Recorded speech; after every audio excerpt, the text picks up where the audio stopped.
കഴിഞ്ഞ സർക്കാരിന്റെ കാലത്ത് വെള്ളിയാങ്കലിന്റെ സംരക്ഷണ ഭിത്തി നിർമ്മാണം ഇഴഞ്ഞു നീങ്ങിയതിനാലാണ് കഴിഞ്ഞ മെയ് മാസത്തിന് മുൻപ് പ്രവൃത്തി പൂർത്തിയാക്കാൻ സാധിക്കാതിരുന്നത് എന്ന് വി.ടി. ബൽറാം എം.എൽ.എ. പറഞ്ഞു.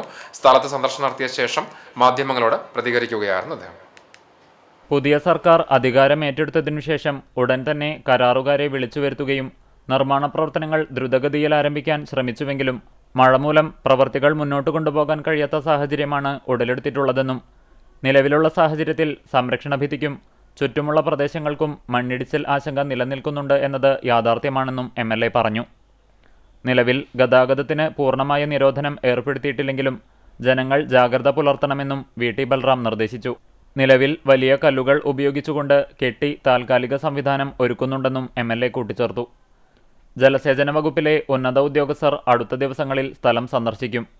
താൻ മുമ്പ് ജനപ്രതിനിധിയായിരുന്ന അവസാന വർഷങ്ങളിൽ 2019-20 കാലഘട്ടത്തിലാണ് ഈ പ്രവൃത്തിയുടെ ഫണ്ട് അനുവദിക്കുകയും ഭരണാനുമതി ലഭിക്കുകയും ചെയ്തിരുന്നത് എങ്കിലും പിന്നീടുള്ള 5 വർഷങ്ങളിൽ പ്രവൃത്തിയിൽ കാര്യമായ പുരോഗതി ഉണ്ടായില്ല എന്നതാണ് വസ്തുത എന്ന് എം.എൽ.എ. കുറ്റപ്പെടുത്തി.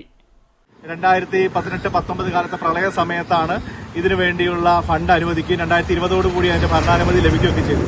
പക്ഷേ പിന്നീട് 5-6 വർഷമായിട്ട് ആ നിർമ്മാണ പ്രവർത്തികൾ ആരംഭിക്കാൻ പോലും സാധിച്ചില്ല എന്നുള്ളതാണ് യാഥാർത്ഥ്യം. അതുകൊണ്ടാണ് ഇപ്പോഴത്തെ സാഹചര്യം ഉണ്ടായിട്ടുള്ളത്.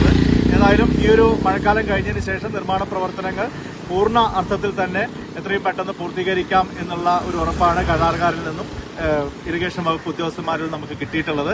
ഇനിയൊരു കാലതാമസം ഒരു കാരണവശാലും ഇതിൽ വെച്ചു ഉറപ്പിക്കില്ല. പക്ഷേ തൽക്കാലത്തേക്ക് വേണ്ട ജാഗ്രത എല്ലാവരും പാലിക്കണമെന്നുള്ളതാണ് നിർദ്ദേശിക്കുക. തൃത്താല ഗ്രാമപഞ്ചായത്ത് president Jayanthi Vijayakumar, vice president K Sujatha, വികസന standing committee chairperson Pathil Ali, P V. Muhammad Ali, P. Murali എന്നിവരും എം.എൽ.എക്കൊപ്പം ഉണ്ടായിരുന്നു.